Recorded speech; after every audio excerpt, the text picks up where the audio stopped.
네, 축복합니다. 우리 새사랑교회 지체들 잘 지내셨나요? 여러분 다시 뵙게 돼서 반갑습니다.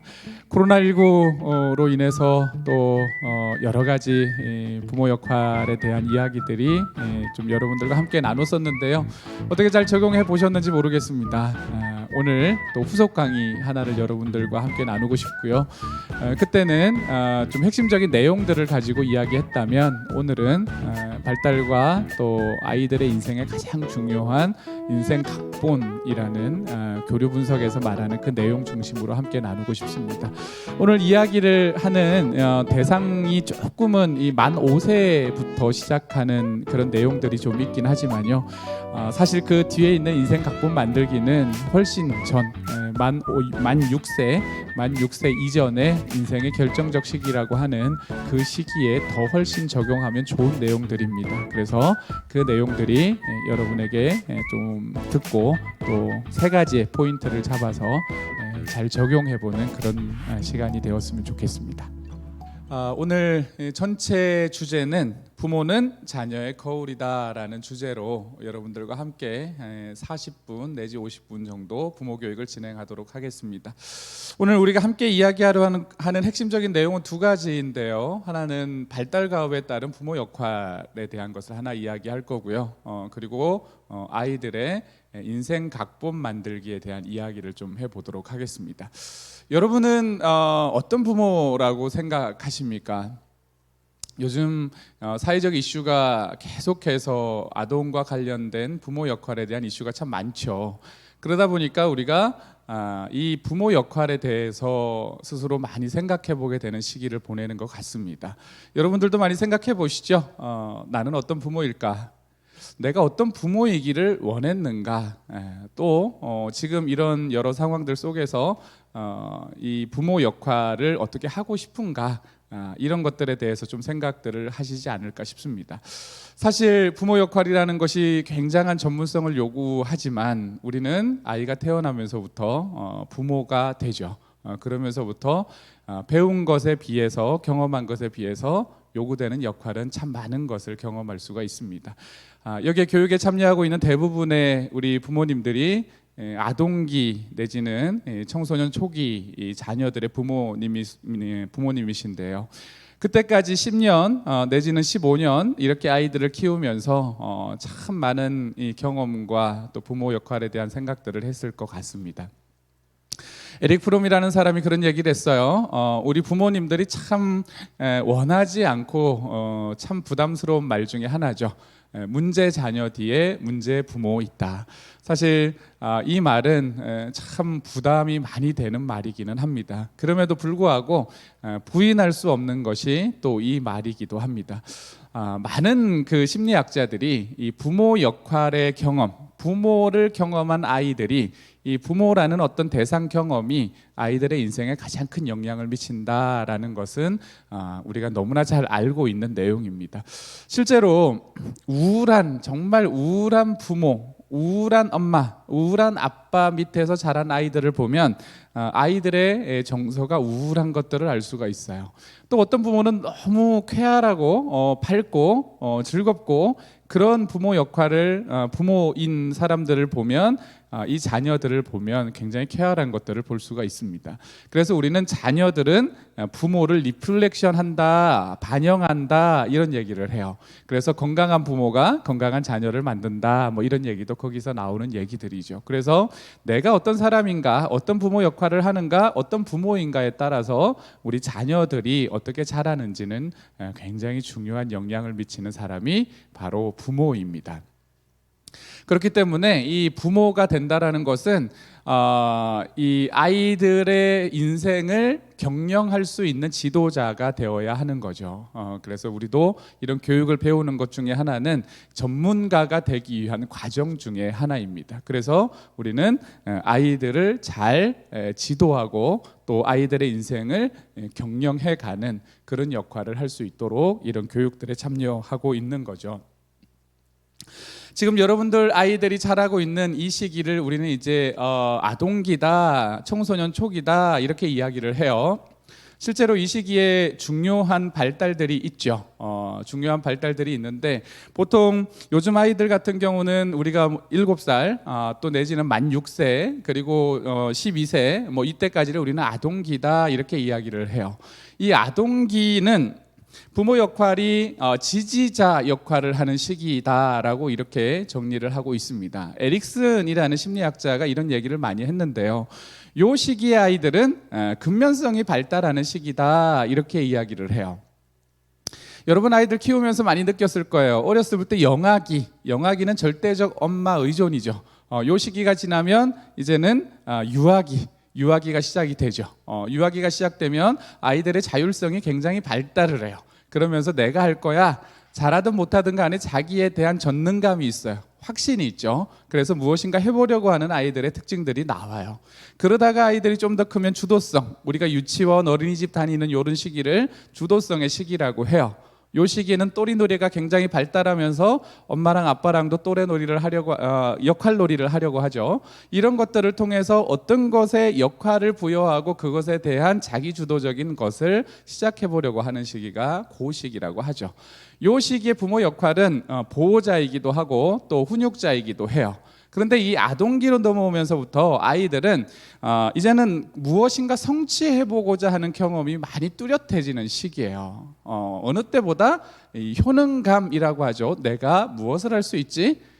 그전에는 무엇이든 다 할 수 있는 자기에 대한 자기감이 있었어요. 그래서 항상 보면 엄마 나 이거 잘해, 아빠 나 이거 잘해, 나 이거 할 수 있어 이렇게 말을 하면서 심지어 나 예뻐, 나 왕자야, 나 공주야 뭐 이런 얘기를 하면서 자기에 대한 전능감의 자기감이 있어요. 그래서 자아가 굉장히 크죠.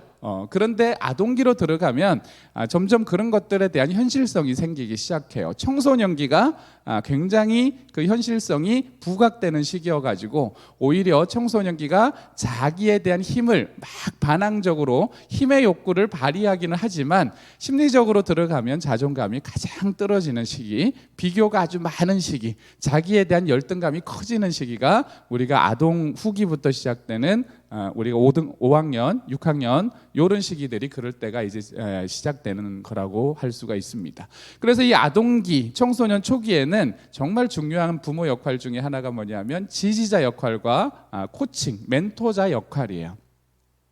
특히 이제 여러분 자녀들 중 1학년부터 한 4, 5학년까지 있는 자녀들에게는 이 근면성이라는 것이 발달하는 시기이기 때문에 이 근면성이라는 게 뭐냐 하면 어떤 것을 내가 하려는 목표가 생겼을 때 그 목표를 내가 이루어가는 경험이에요. 그래서 내가 이룰 수 있는 목표를 세우고 그 이룰 수 있는 목표에 대해서 내가 어느 정도 이뤄냈다면 그것에 대해서 내가 성취 경험을 하는 거죠. 그러면 그것에 대해서 우리는 근면성이라는 게 생겨요.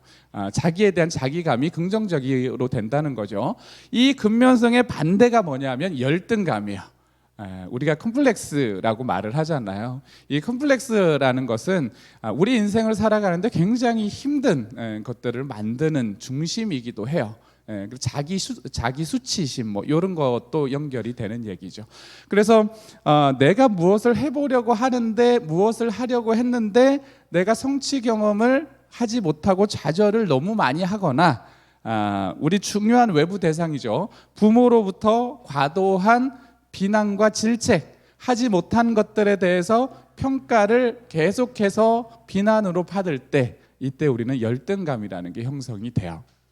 그래서 우리 아동 초기에 있는 이 초등 저학년부터 4, 5학년까지 부모님들은 이 아이들이 무엇인가 하려고 할 때 자기가 그것을 할 수 있도록 여러분들이 부모 역할을 하는 것이 가장 중요한 핵심인데요. 그걸 우리가 기술적으로 말하면 격려라는 것입니다. 격려는 그래요. 저도 그렇지만 여러분들도 마찬가지일 거예요. 우리가 이제 뭐 미래를 보지 못하기 때문에 좀 불안하긴 하죠. 그래서 우리가 불안한 미래를 살아가기 위해서는 이 자신감, 용기라는 것들이 좀 필요하잖아요. 그래서 우리가 이제 좀 보이지 않지만 그래도 할 수 있어라는 생각으로 무엇인가 할 수 있게 하는 것이 용기라는 자신감이에요. 근데 이 격려라는 것은요, 우리가 이제 산을 오를 때 여러분 좀 다리가 아프거나 몸이 좀 힘들거나 그러면 누군가가 뒤에서 큰 사람이 뒤에서 싹 밀어주면, 또 내지는 앞에서 좀 힘이 있는 사람이 내 손을 잡고 이렇게 끌어주면, 그때는 우리가 힘을 내서 그 산을 오를 수 있는 그런 상황이 되잖아요. 격려라는 것은 뭐냐면 아들러가 말하는 것처럼 아이들에게 줄 수 있는 가장 큰 선물이 하나 있다면 그것은 용기인데, 용기를 주는 것은 격려다, 이렇게 이야기를 해요. 그래서 사람의 마음을 이렇게 싹 밀어주는 것, 이 힘을 쫙 받게 해주는 것, 그것이 격려예요. 그래서 우리가 아이들이 이제 아동들은 우리가 청소년기로 가면 엄마, 아빠, 내가 뭘 할 수 있어요? 라는 질문들이 많이 생기죠. 그게 건강한 질문들이에요. 나는 어느 대학을 가지? 나는 뭐하고 어떤 직업을 갖지? 나는 어떻게 돈을 벌고 살지? 이런 이야기들을 이제 청소년기 때는 많이 질문을 하죠. 이게 이제 doing이라는 거예요. 이제는 내가 이 땅에서 살아가면서 필요한 존재의 효능감, 나는 어떤 일을 할 수 있는가에 대한 질문들이 생기죠.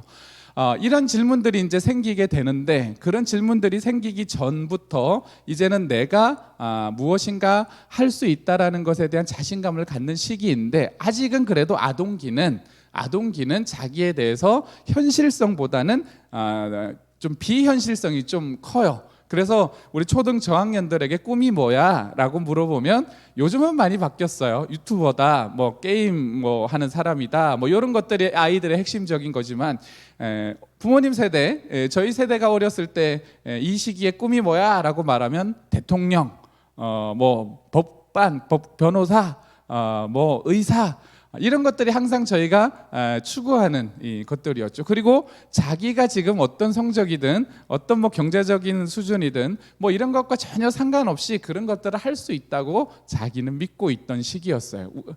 그 시기가 그래요. 그래서 달리기가 빠른 아이들은 운동선수가 된다고 하고, 그리고 뭐 농구를 좀 하면 자신은 NBA에 가겠다고 얘기하고, 저희 아들이 그래요. 키가 저를 닮아서 좀 작은 편인데도 초등학교 때 내내 했던 얘기가 뭐냐면, 자기가 농구 방과후 활동을 하니까 자기는 이제 세계에서 유명한 농구 선수가 될 거야, 뭐 이렇게 얘기를 하는 거죠.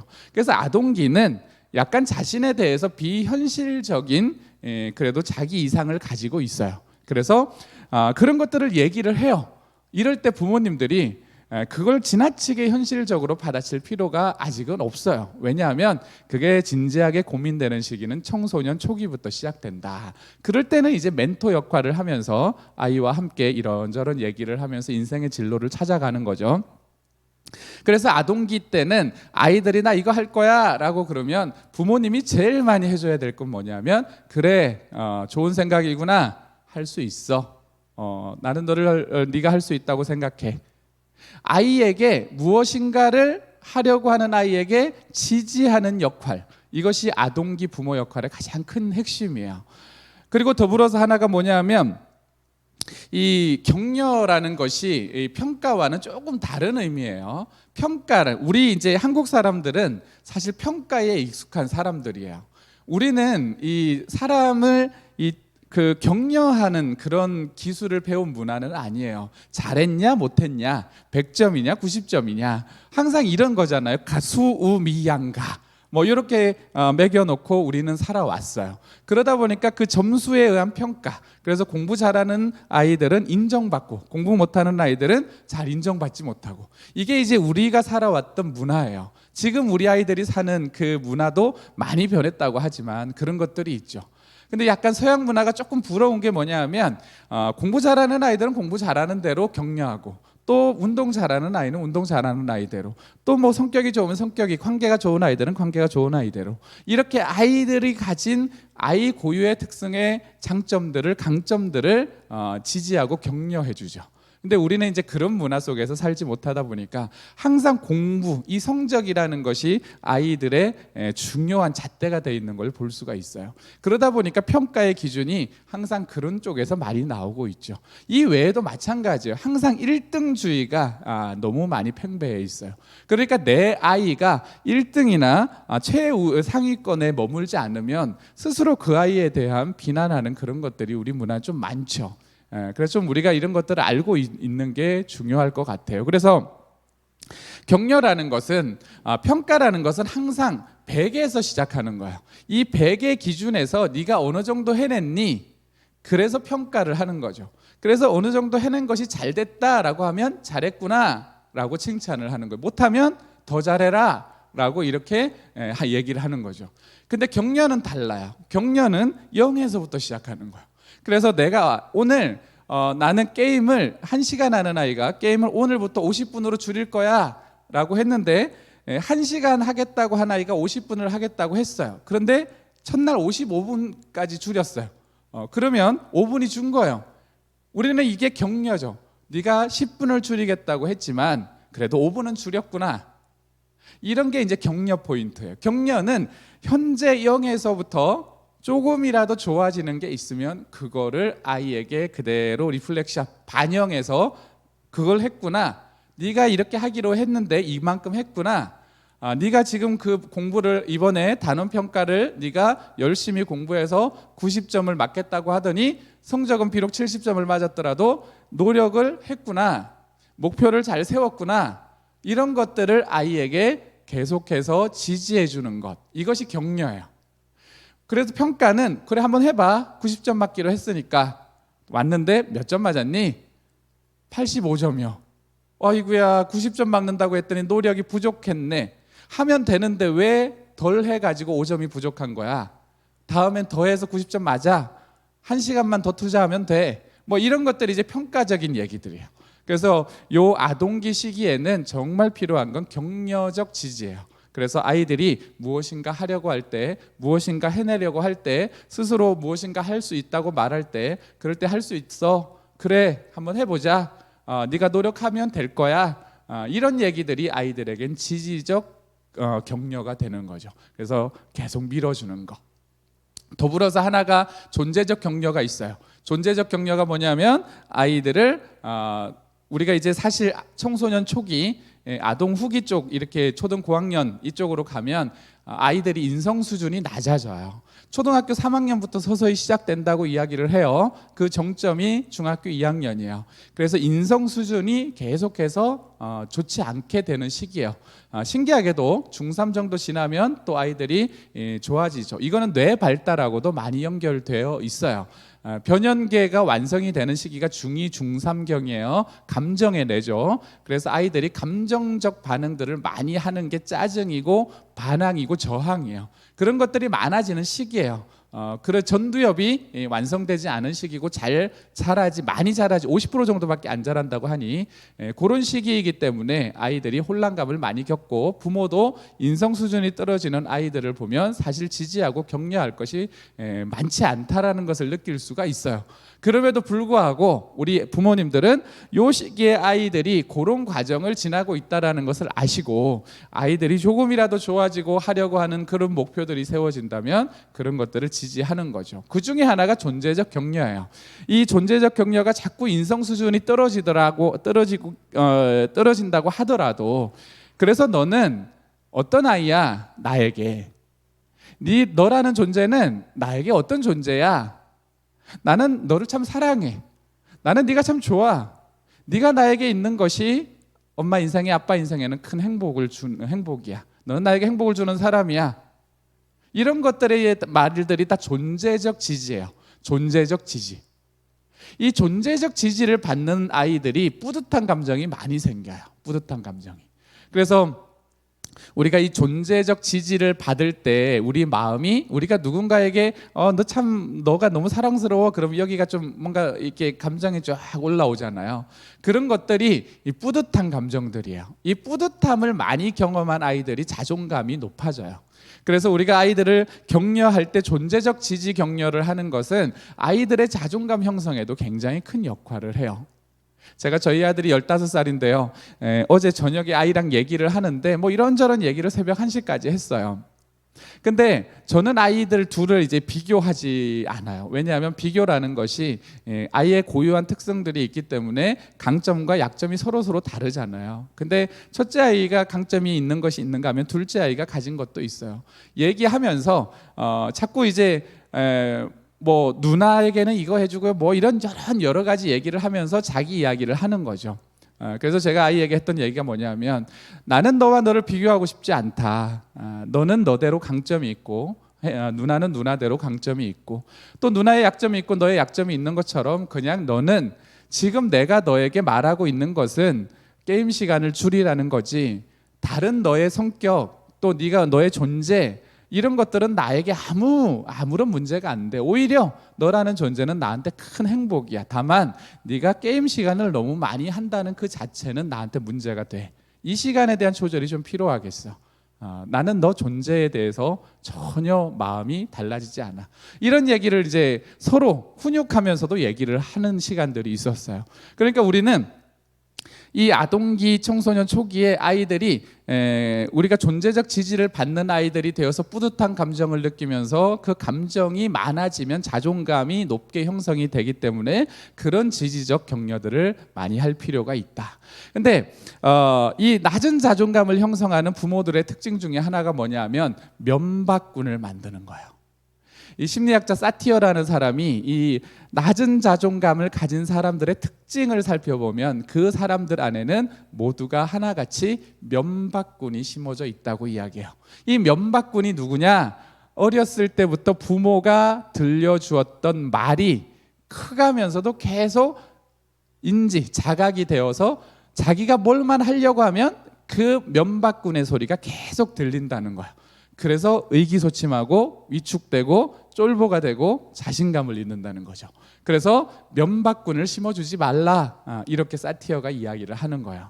그래서 아이들에게 우리가 자칫 면박군이 돼서 계속해서 아이들을 이렇게 잘하지 못하는 거 이런 것들만 계속해서 지적하고 비난한다면 오히려 낮은 자존감을 형성시키는 면박군을 아이들의 마음에 심어주는 거죠. 그래서 한 심리학자가 그런 얘기를 했어요. 사람의 변화는 잘못하는 것을 계속 지적해서 바꾸는 게 아니다. 사람의 심리는 그렇다는 거죠. 잘못한 거를 계속 지적하면 오히려 더 잘못한 행동을 만든다고 얘기를 해요. 이게 이제 부당한 관심 끌기예요. 힘의 욕구에서 나오는 부당한 관심 끌기예요. 그래서 자꾸 지적을 받으면 머리로는 옳다, 그 말이 옳아라고 하지만 마음에서는 이 힘의 욕구가 발동을 해서 부당한 관심, 다른 힘의 욕구, 부당한 힘을 드러내게 마련이다라고 하는 거죠. 그래서 사람의 본질적 변화는 긍정적인 걸 계속 얘기하면 오히려 부정적인 것들이 감소되고 이것 때문에 힘의 욕구가 채워져서 이 부정적 욕구들이 없어진다라고 이야기를 해요. 그래서 우리가 이 격려하는 문화가 아니기 때문에, 지지하는 문화가 아니기 때문에 이것은 노력이에요. 기술이에요. 그래서 하루에 한 번이라도 여러분 우리 자녀들에게 격려하기, 지지하기, 이렇게 싹 밀어주는, 넌 할 수 있어. 엄마는 네가 참 좋아. 아빠는 네가 어떤 선택을 해도 너를 지지할 수 있는 신뢰감을 가지고 있어. 이런 얘기들을 주고받는 것이 굉장히 중요한 지지죠. 청소년 초기는 조금 이제 역할을 다르게 해야 되는 것 중에 하나가 멘토 역할이에요. 이 시기에는 아이들이 독립심이 강해져요. 아동기까지는 그래도 의존성이 강한 시기라면 초등학교 5학년 이렇게 이상 되면서부터는 아이들이 이제는 독립심을 발휘하려고 해요. 근데 아이들은 아이예요. 그럼에도 불구하고 자기는 어른아이 같은 거예요. 자기가 어른이라고 생각하지만 또 아이이기도 한 거죠. 혼란감이 많아요. 이 시기가 그래서 아이들에게는 굉장히 정체성 혼란기라고 하죠.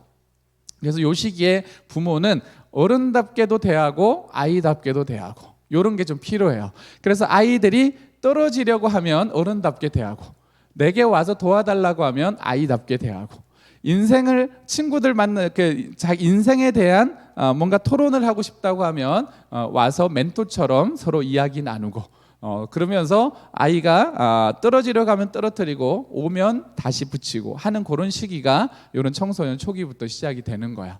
그래서 이 시기는 우리가 아이들을 굉장히 핸들링 한다고 그러죠. 부모가 마음대로 막 할 수 없는 시기가 시작이 되는 거예요. 이 초등학교 4학년 때까지는 사실 그게 좀 돼요. 부모가 윽박을 지르면 그래도 아이들이 듣기도 하고, 또 부모가 뭔가 제시하면 자기 생각과 달라도 아이들은 따르려고 하고, 이런 게 이제 그 시기까지예요. 근데 그 후로 보면 아이들이 좀 달라져요. 왜냐하면 자기 생각에 힘을 가져요. 근데 이 자기 생각의 힘이 부모가 보면 조금 아닐 때도 있어요. 왜냐하면 감정적 논리예요. 감정적 논리. 어른들, 우리는 이미 남자 24세, 여자 24세 한 30세 사이에 다 전두엽이 완성된다고 해요. 이 앞쪽 우리 대뇌피질이죠. 여기에 전두엽이 완성되면 우리는 고차원적인 이성적 사고, 논리적 사고가 가능해요. 그게 다 경험도 있어요. 그러니까 우리는 전체적으로 조망할 수 있는 힘이 있죠. 근데 아이들은 그런 때가 아니에요. 그래서 논리를 어떻게 만드냐면 감정적으로 논리를 만들어요. 그래서 논리가 이성적으로 합리적이지 않을 때가 많아요. 그런데도 만든 그 논리를 강하게 주장하니까 부모와 충돌이 많이 생길 수밖에 없죠. 그래도 그런 시기예요. 그래도 자기 주장이 강해지면 이 아이가 비록 논리적이진 않더라도 힘이 발휘되는 독립성의 시기이기 때문에 부모는 그런 아이들을 그렇구나, 네 생각은 그렇구나 라고 말하면서 이해하고 인정해주는 그런 부모 역할이 필요하죠. 그리고 아이가 자기 이야기들을 막 해요. 얘기 듣다 보면 기승전결이 안 맞을 때도 있어요. 근데 상관없이 이제는 자기 얘기를 하고 싶어하고 자기 주장을 하고 싶은 나이기 때문에 그때부터는 이제는 얘기를 주고받는, 일방적으로 아이를 지시해서 부모가 가르치지 않고 주고받으면서 코칭하는, 아빠 생각은 이래, 엄마 생각은 이래, 그 생각은 좀 이렇게 바꾸는 게 좋겠어, 그런 거는 아니야, 너무 넘어갔어, 그렇게까지는 안 될 것 같고 여기 안에서 네가 결정하는 것이 좋겠어, 이렇게 해서 아이와 토론하고 코칭하는 멘토 역할이 이 청소년 시기에 가장 중요한 부분이라고 할 수가 있습니다. 그래서 이제 부모 역할이 이렇게 조금 달라지는 그런 과정들이 있으니까요. 여러분 이제 오늘부터 여러분들이 발달에 관련된 부모 역할을 조금 적용해 보시려면 이제 아동기 초등 저학년부터 있는 아이들 같은 경우는 지지와 격려자 부모 역할을 하면서 아이들의 무엇인가 하려고 하는 것이나 존재적으로나 아이에 대해서 하루에 하나씩 아이를 지지하는 격려자 되기. 그래서 강점, 장점, 잘하는 거, 노력하는 거, 이런 것들을 찾아서 아이에게 그런 것들을 말해주기, 이런 것들을 하나씩 하기. 그리고 청소년기 초기로 들어간 인성 수준도 많이 떨어지고 저항도 많아지는, 힘의 욕구가 강해지는, 그렇지만 정서적 감정이 많이 올라와 있는, 그래서 짜증이 많은 이 아이들을 보면서 이해해주기. 그런 말들도 너는 그렇게 생각할 수 있구나 라고 말하면서 그 말들을 이해해주고 인정해주기. 그러면서 아이 의견에 대해서 내 의견을 토론하는 멘토자 되기. 자꾸 그래서 청소년기는 마치 어른과 어른이 대화하는 듯한 느낌의 그런 대화가, 토론이 좀 더 많아져야 돼요. 부모가 그때도 여전히 내가 원하는 대로라고 지시를 해버리면 아이는 그때부터 정체감, 혼란을 겪기 시작해요. 그래서 아이의 건강을 위해서도 그런 게 필요한 시기다라고 하는 거죠. 두 번째 여러분들과 함께 나눌 얘기가 뭐냐면 인생 각본 만들기예요.